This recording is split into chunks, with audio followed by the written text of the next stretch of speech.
Introducción. La transición política. El paso del régimen anterior se efectuó por medio de la llamada transición política, que trató de buscar un camino para conseguir un cambio sin necesidad de una ruptura revolucionaria. Los hechos más significativos del periodo de transición fueron: el 20 de noviembre de 1975, día de la muerte del general Franco, el Consejo de Regencia asumió de modo interino las funciones de la jefatura del Estado. Este consejo estaba formado por el presidente de las Cortes, el arzobispo de Zaragoza y el teniente general del Ejército del Aire, y ejerció sus funciones hasta el 22 de noviembre de 1975, en sesión conjunta de las Cortes y el Consejo del Reino. Fue proclamado rey de España don Juan Carlos de Borbón. Arias Navarro, nombrado presidente del gobierno después de la muerte del almirante Carrero Blanco, fue confirmado por el rey. Las limitaciones de su proyecto de reformas, los fracasos en la política económica y el grave deterioro del orden público hicieron que Arias Navarro presentase su dimisión al rey el 1 de julio de 1976. El nuevo presidente del gobierno, Adolfo Suárez, y su vicepresidente, Osorio, llevaron a cabo una serie de conversaciones con personalidades relevantes de la clase política: Felipe González, Tierno Galván, Ruiz Jiménez. La reforma se concibe como un diálogo con la oposición. Lo más importante era redactar una nueva constitución en cuyo proceso de elaboración había de participar todas las formaciones políticas. Se elaboró la Ley para la Reforma Política, aprobada por las Cortes y sometida a referéndum el 15 de diciembre de 1976. Tras su aprobación por el pueblo español, fue promulgada el 4 de enero de 1977. Esta ley es el instrumento jurídico que deroga tácticamente el sistema político anterior y permitió la celebración de las primeras elecciones democráticas en España desde la Guerra Civil. Recoge los siguientes principios. 1. La democracia se basa en la supremacía de la ley, expresión de la voluntad soberana del pueblo. 2. Los derechos fundamentales son inviolables y vinculan a todos los órganos del Estado. 3. Las Cortes estarán constituidas por el Congreso de los Diputados y el Senado, y sus miembros serán elegidos por sufragio universal, directo y secreto. El 8 de febrero de 1977 se aprueba un decreto ley para la reforma política y en marzo del mismo año se legalizan gran parte de los partidos políticos con otro decreto ley donde se establecen los requisitos para su legalización. También hubo que reformar el Código Penal, que sancionaba la pertenencia a partidos políticos y prohibía asociarse. Con estos cambios se legalizaron los partidos u organizaciones más importantes. El 9 de abril de 1977 se legalizó el Partido Comunista y se disolvió el Partido Único de la Dictadura, el Movimiento Nacional. Entre enero y junio de 1977, el gobierno procedió, mediante 38 decretos leyes, es decir, sin el concurso de las Cortes Orgánicas, a desmantelar las instituciones del régimen anterior. Se concedieron medidas de gracia, se reorganizó el derecho de huelga, se restauraron de las Juntas Generales de Guipúzcoa y Vizcaya y se publicó la ley electoral. Para dar credibilidad al proyecto democrático, el gobierno adoptó una serie de medidas políticas como es el Decreto Ley de 30 de julio de 1977, que coincidía la amnistía por los delitos políticos y de opinión, o el Decreto Ley de 22 de septiembre de 1977, que regulaba la libertad sindical y suprimía el Tribunal de Orden Público. Las elecciones generales de 15 de junio de 1977 supusieron la legitimación del nuevo régimen y la creación de unas Cortes Constituyentes, elegidas con la misma misión de redactar y aprobar una Constitución. El 25 de julio de 1977, el Pleno del Congreso creó una comisión constitucional integrada por 37 miembros con representación de todos los grupos parlamentarios a excepción del mixto. Esta comisión escogió una ponencia encargada de redactar el borrador de la Constitución integrada por los siguientes diputados: Miguel Roca, Jordi Soler Turán, Manuel Fraga, Gregorio Peces Barba, Miguel Herrero Rodríguez, José Pedro Pérez Lorca, Gabriel Cisneros, llamados los Padres de la Constitución. Elaborado el borrador, publicado el anteproyecto en el Boletín Oficial de las Cortes de 5 de enero de 1978, el 31 de octubre de 1978, los plenos de ambas cámaras aprobaron el texto de la vigente Constitución española, que fue sometida a referéndum el día 6 de diciembre de 1978, siendo aprobada por 16 millones de votos. El rey, en una sesión conjunta de las dos cámaras, sancionó y promulgó la Constitución española el 27 de diciembre, que fue publicada en el Boletín Oficial del Estado el 29 de diciembre de 1978 y entró en vigor ese mismo día. La Constitución española de 1978. Concepto. Existen dos enfoques fundamentales. Desde una perspectiva material, la Constitución es la norma que regula la composición y funciones de los principales órganos del Estado, sus relaciones mutuas, así como las relaciones que mantienen con los grupos políticos, sociales y con los ciudadanos en general.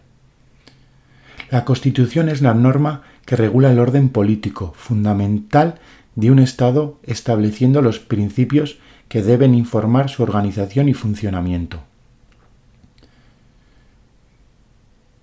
Desde una perspectiva formal, no toda norma que regula los principios fundamentales de la convivencia política es una Constitución, sino que para serlo ha de cumplir unos estrictos requisitos formales.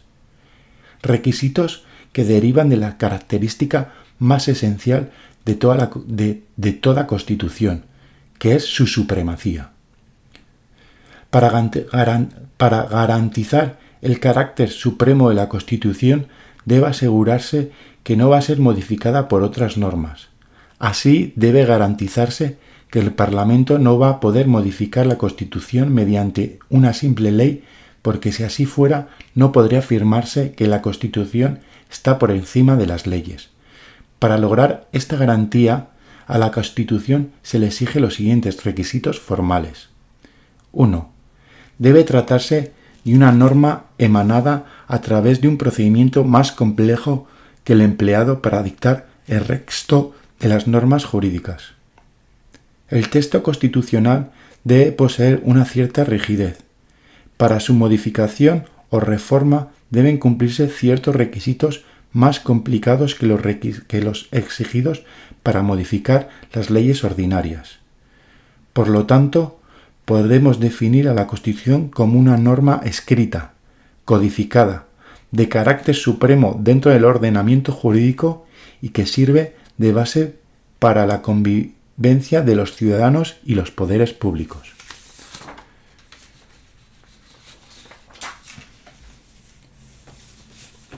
La Constitución es la norma suprema del ordenamiento jurídico.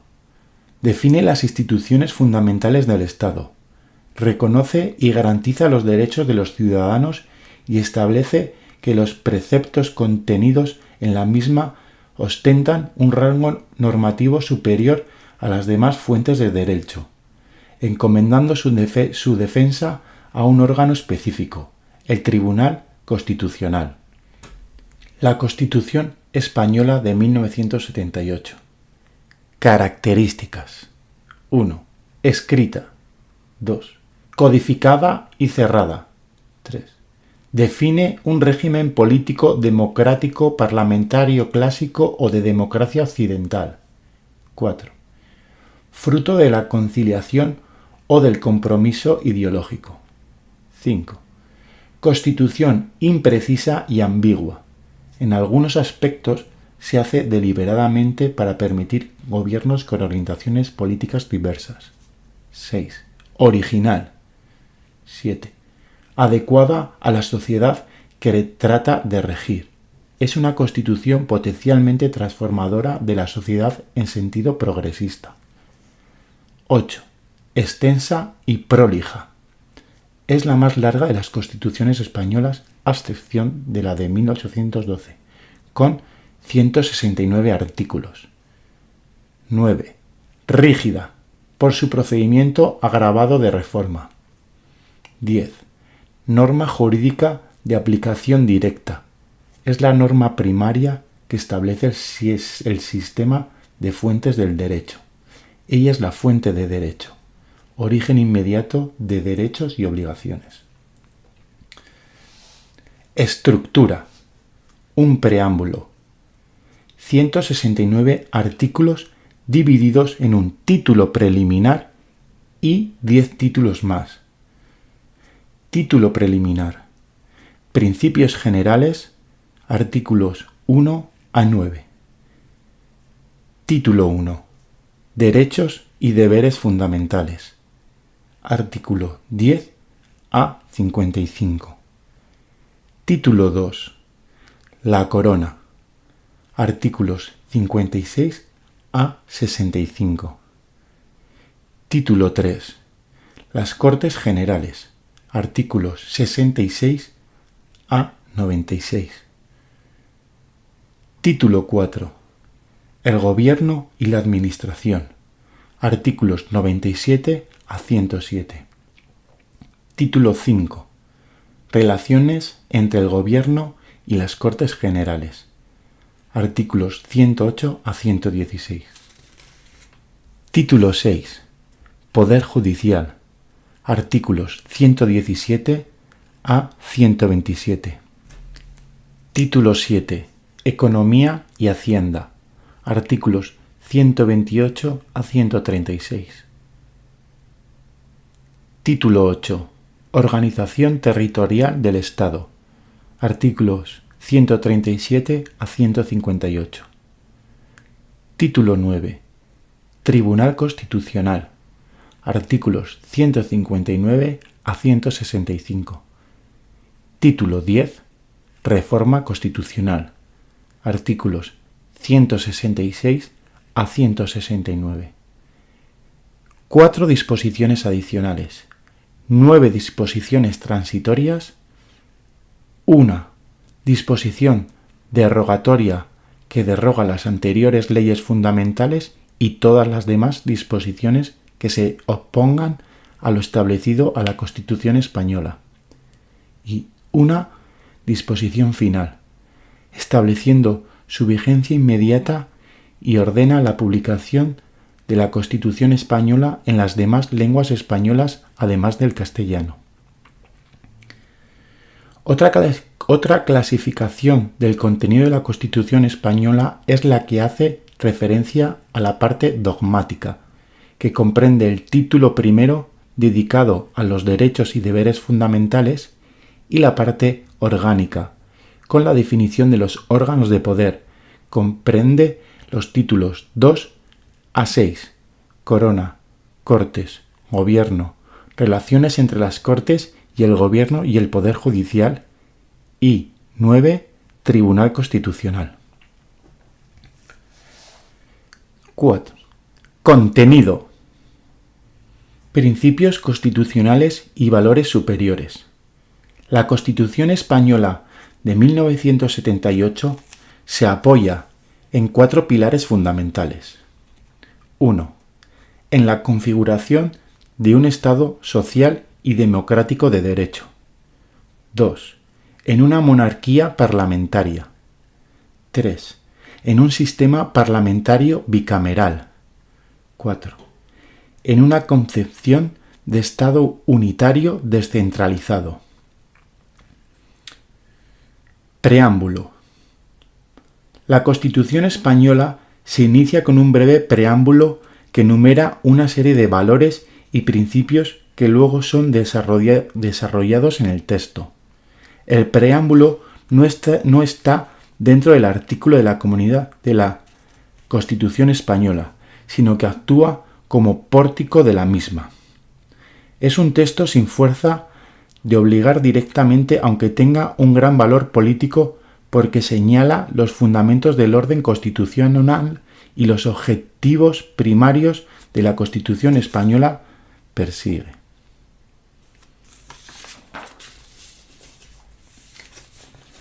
Este preámbulo tiene el siguiente contenido. La nación española, deseando establecer la justicia, la libertad y la seguridad y promover el bien de cuantos la integran, en su uso de su soberanía, proclama su voluntad de garantizar la convivencia democrática dentro de la Constitución y de las leyes conforme a un orden económico y social justo, consolidar un Estado de Derecho que asegure el imperio de la ley como expresión de la voluntad popular. Protege a todos los españoles y pueblos de España en el ejercicio de los derechos humanos, sus culturas y tradiciones, lenguas e instituciones. Promover el progreso de la cultura y de la economía para asegurar a todos una digna calidad de vida.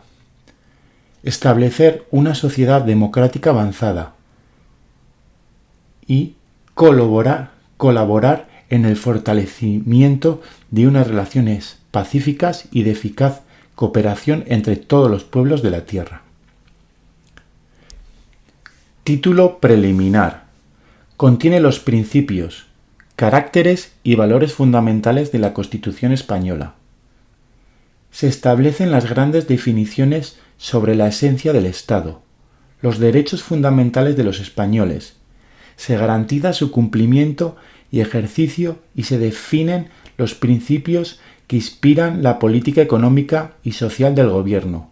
Su posible revisión requiere su ratificación mediante referéndum. Artículo 1. España se constituye en un Estado social y democrático de derecho, que propugna como valores superiores de su ordenamiento jurídico la libertad, la justicia, la igualdad y el pluralismo político. 2. La soberanía nacional reside en el pueblo español, de que emanan los poderes del Estado. 3. La forma política del Estado español es la monarquía parlamentaria. Artículo 2. La Constitución se fundamenta en la indisoluble unidad de la nación española, patria común e indivisible de todos los españoles, y reconoce y garantiza el derecho a la autonomía de las nacionalidades y regiones que la integran y la solidaridad entre todas ellas. Artículo 3. El castellano es la lengua española oficial del Estado. Todos los españoles tienen el deber de conocerla y el derecho a usarla. Las demás lenguas españolas serán también oficiales en las respectivas comunidades autónomas de acuerdo con sus estatutos. La riqueza de las distintas modalidades lingüísticas de España es un patrimonio cultural que será objeto de especial respeto y protección. Artículo 4. La bandera de España está formada por 3 franjas horizontales, roja, amarilla y roja, siendo la amarilla el doble de doble anchura que cada una de las rojas. Los estatutos podrán reconocer banderas y enseñas propias de las comunidades autónomas.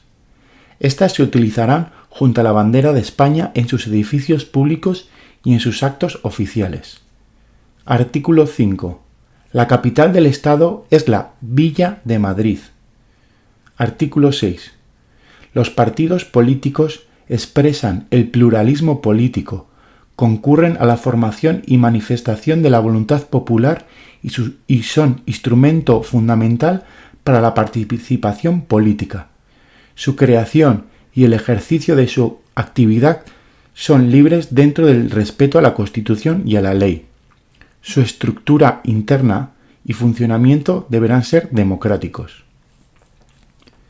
La Ley Orgánica 6/2002 de 27 de junio regula el régimen jurídico de los partidos políticos y establece que los españoles podrán crear libremente partidos políticos conforme a lo dispuesto en la Constitución y en citada ley. La afiliación a un partido político es libre y voluntaria. Nadie puede ser obligado a constituir un partido o a integrarse o a permanecer en el mismo. Los partidos políticos podrán constituir e inscribir federaciones, confederaciones y uniones de partidos.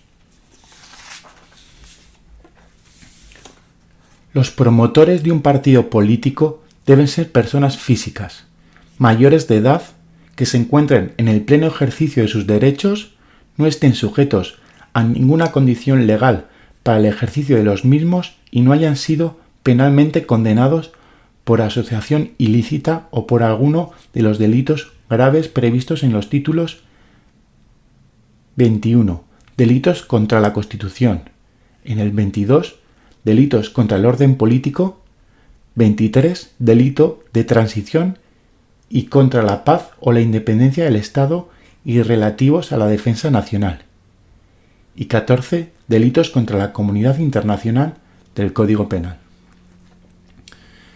Esta última causa de incapacidad no afectará a quienes hayan sido judicialmente rehabilitados. Los partidos políticos constituidos podrán establecer en sus estatutos la creación y reconocimiento de organizaciones juveniles.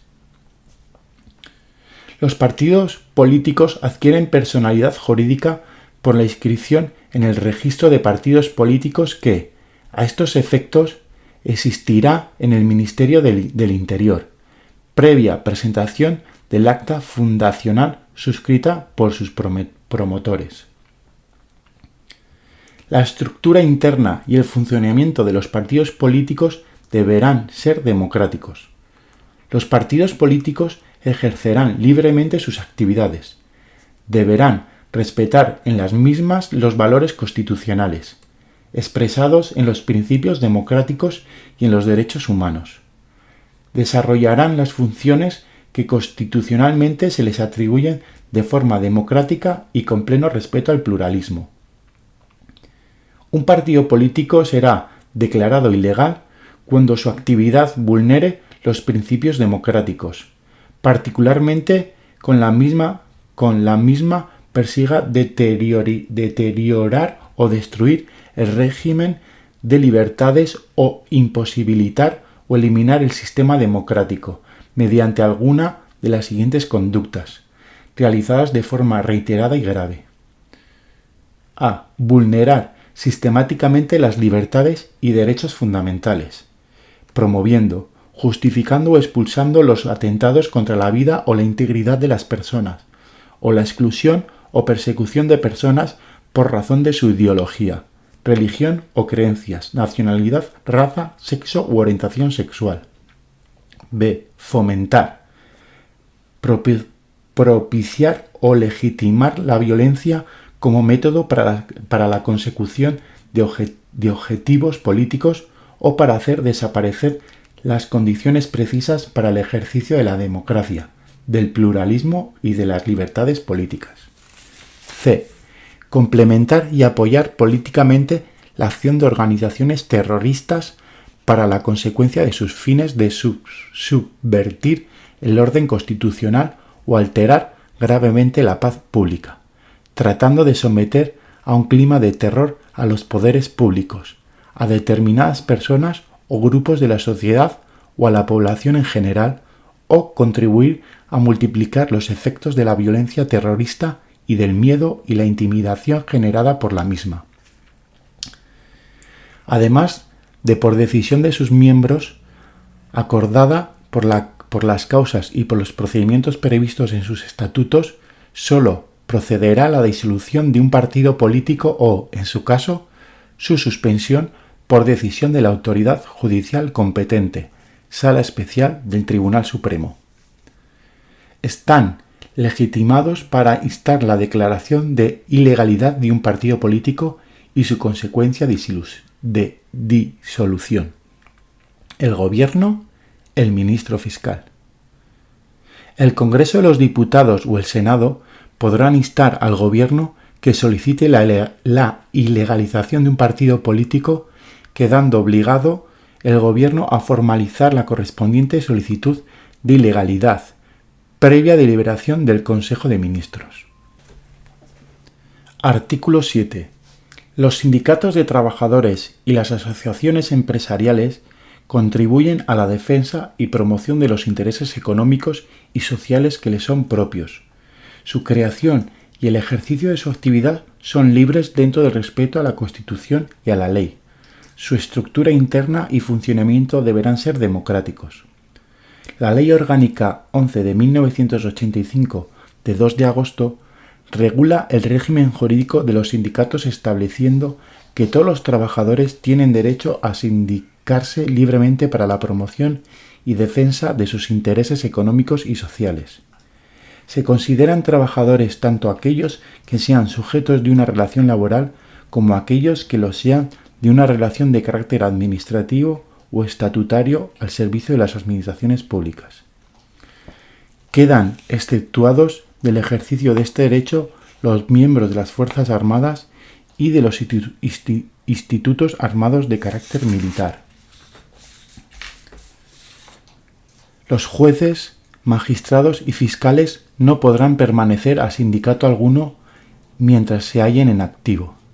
El ejercicio del derecho de sindicación de los miembros de cuerpos y fuerzas de seguridad que no tengan carácter militar, política nacional, se regirá por su normativa específica, dado el carácter armado y la organización jerarquizada de estos institutos. La libertad sindical comprende el derecho a fundar sindicatos sin autorización previa, así como derecho a suspenderlos o a extinguirlos por procedimientos democráticos.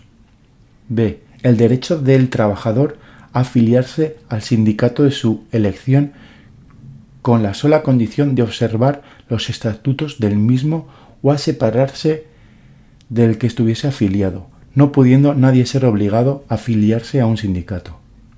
El derecho de los afiliados a elegir libremente a sus representantes dentro de cada sindicato. El derecho a la actividad sindical.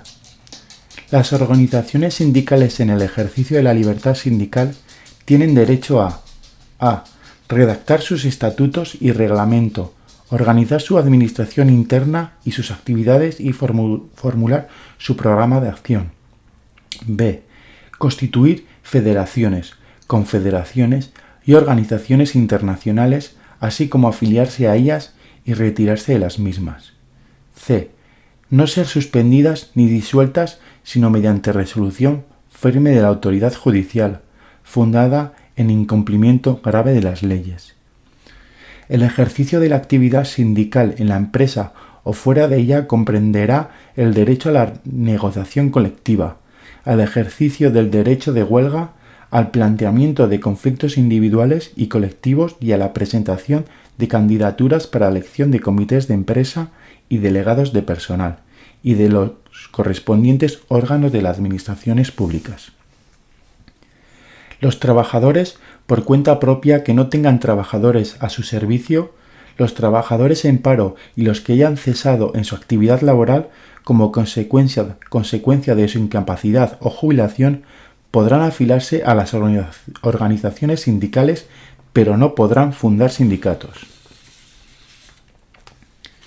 Quienes ostenten cargos directivos o de representación en el sindicato en que estén afiliados no podrán desempeñar simultáneamente en las administraciones públicas cargos de libre designación de categoría de director general a asimilados o así como cualquier otro de rango superior. Los sindicatos para adquirir la personalidad jurídica y plena capacidad de obrar, deberán depositar, por medio de sus promotores o dirigentes, sus estatutos en la oficina pública establecida al efecto. Artículo 8. Las Fuerzas Armadas, constituidas por el Ejército de Tierra, la Armada y el Ejército del Aire, tienen como misión garantizar la soberanía e independencia de España, defender su integridad territorial y el ordenamiento constitucional. Una ley orgánica regulará las bases de la organización militar conforme a los principios de la presente Constitución. La Ley Orgánica 5 de 2005, de 17 de noviembre, regula los criterios básicos de la defensa nacional y las bases de la organización militar. La defensa nacional y la organización de las Fuerzas Armadas son competencia exclusiva del Estado. La política de defensa tiene por finalidad la protección del conjunto de la sociedad española, de su Constitución, de los valores superiores, principios e instituciones que en ésta se consagran, del Estado social y democrático del derecho, del pleno ejercicio de los derechos y libertades y de garantía, independencia e integridad territorial de España. Asimismo, tiene por objetivo contribuir a la preservación de la paz y seguridad internacionales, en el marco de los compromisos contraídos por el Reino de España. Corresponden al Rey el mando supremo de las Fuerzas Armadas y las demás funciones que en material de defensa le confiere la Constitución y el resto del ordenamiento jurídico. Las Cortes Generales aprueban las leyes relativas a la defensa, los créditos presupuestarios correspondientes y ejercen en el control de la acción del Gobierno y la Administración militar.